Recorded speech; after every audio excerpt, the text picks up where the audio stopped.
So this is my funniest fight. I I still crack up about this to this day. This guy, uh, I'm going back to my apartment in Lakewood, so I passed him in the parking lot, and I don't know what his problem is. He's just some guy, hot headed. I mean, he works out. He's got like a gym body and maybe a bit of a Napoleon complex sort of thing. Anyway, he chases me down. He's not the first guy to fucking do it. Like, people just. They get mad when you're good at driving. Anyway, he chases me down at park, and I'm walking to my apartment, and I transition around him and set it up so that he's uphill so that I can disorient him if he attacks me. And I'm wearing these sunglasses like fucking Bob Dylan, and I don't even say a word to him. Not a fucking word. And eventually, he's so mad, I just smile.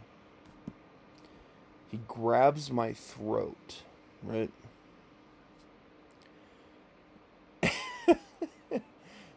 And growing up, I studied all the pressure points on your body. I'm probably not as good at it now because I'm an adult, but when you're younger, they still matter. There's certain points where you can't build muscle or fat. And the more you work out, you can assess these variables. Like there's one right here on your rib cage. You strike that. That shit is painful.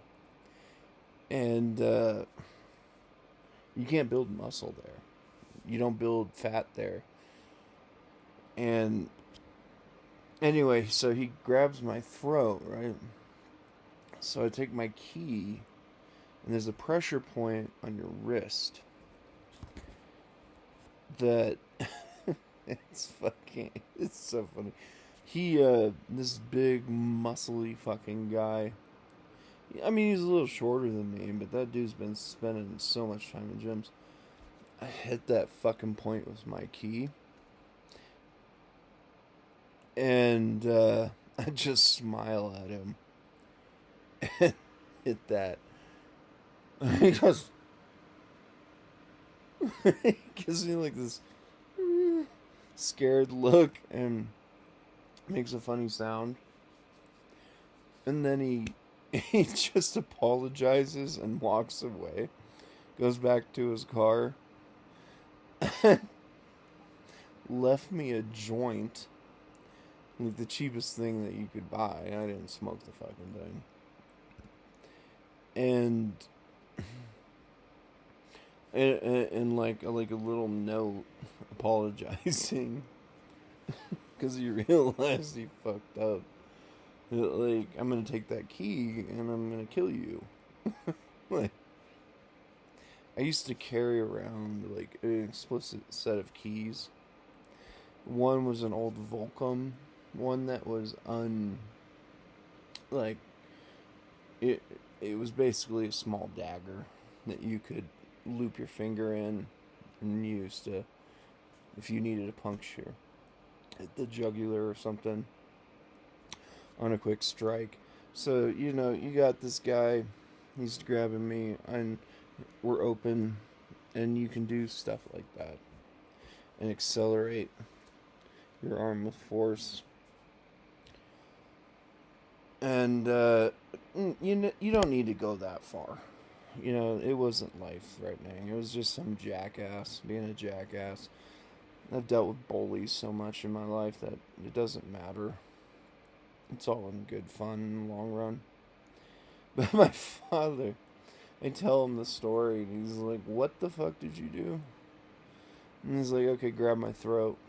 So I grab my key, and I hit that point. And he's just like, ow. And he was basically a licensed teacher and practitioner of Robert Bussey, like, you know. And so I always found that funny. That is pure gin. I do not need to drink that. And I mean, I've been in a lot of fights. In the first grade, I choked out a sixth grader because I thought he was bullying my friend. Turns out I was completely wrong, but I climbed him like a fucking tree. This guy was like 6 feet tall in the sixth grade, ironically. And I climbed him and fucking choked him out. Because my friend was on the ground crying. So I thought he hurt him, and it was, you know, I was taught to defend people.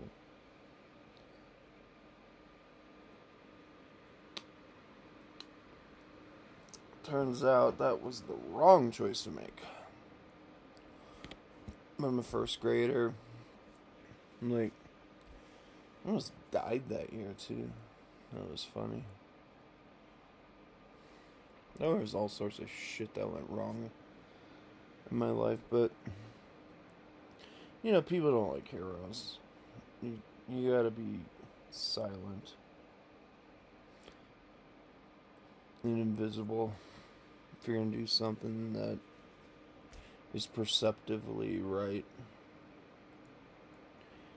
What other fights did I get in? There's a lot.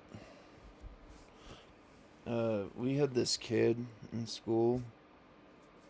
He was like a state wrestling champion,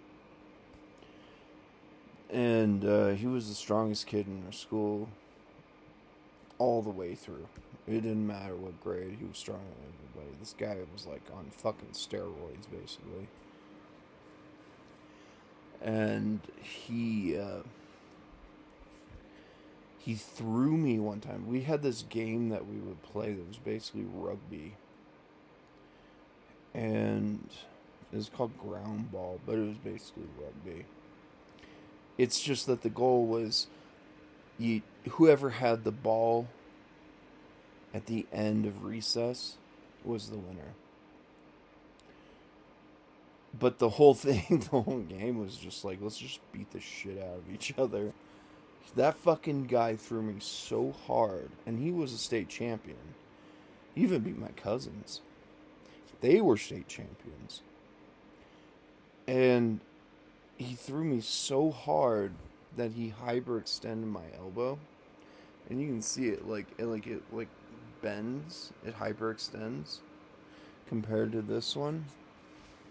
Like this one, I mean, it lightly does, but this one, like, it used to make a popping sound. I grabbed the ground with like my hand, and it goes, and I'm laying on the ground just like, what the fuck happened? I didn't even know that you could do that. And the teacher goes, that's a hyperextension. Maybe we shouldn't play this game anymore. And I didn't mean to ruin the game. It was a great fucking time. But yeah, they banned it, so we couldn't play that anymore. And the kids made that up. We all made that up, that game.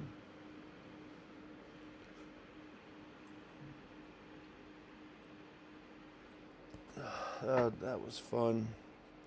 I miss playing ground ball.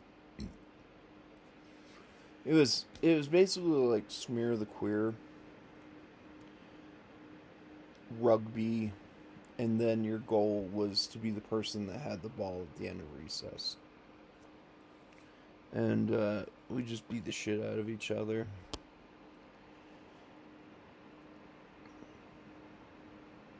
Like, he threw me so hard. Oh man, I'll never forget that. Yeah, as I've gotten older, it's not as bad as it used to be, but like compared to this, like that's as far as I can extend it. Look at it, it's a fucking angle. It used to make a popping sound. I joke with him about it, and I don't know. He has a higher. He has a high school sweetheart. Yeah, he got married to a really awesome girl. She was one of the nicest that I've known throughout high school.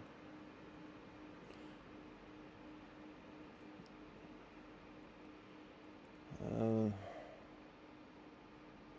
I don't know. I'm done talking.